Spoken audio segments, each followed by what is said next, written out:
Hello guys, welcome to the second week. This is the second part on the second week. We're going to go into discussing about how camera angles are built and what they mean.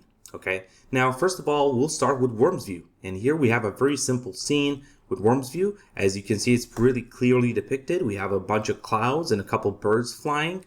And again, you can do tryouts like this as well because these are quite simple. The way I build the clouds, I'm trying to create some planes for the clouds so they are reading well.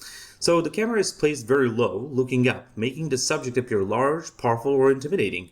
Of course, like for environments, it makes them seem vast. Sometimes it gives a large sense of freedom. And as you see, it does give a large sense of freedom, or it creates this like huge area here that it's ready to explore.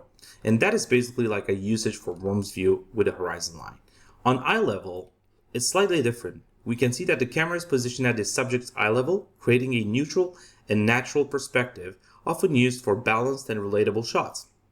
Usually in the case of environments, it makes them look easy to read, descriptive, and usually makes it very practical. And in a lot of cases in concept art, you'll also see a lot of these camera angles being depicted because it brings clarity to the concept itself or how it will be perceived by the people who are actually seeing that scene.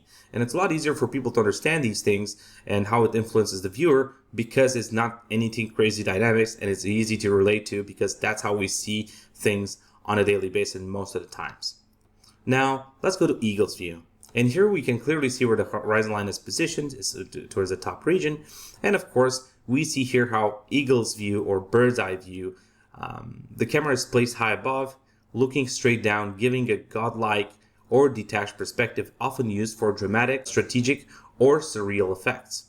And as you can see, Eagle's view basically, you can actually see like some sort of points of interest, some locations, maybe how the road connects to a different road. We can see that there's some farmland going on here. We can also see there's like a porch here, like an entry point, and so forth. And here we can basically see how this building or this structure here is being depicted from above. And we can see that how these standard angles that we notice in all the scenes actually affect our compositions. Hope you guys enjoyed this part, and I'll see you at the next one.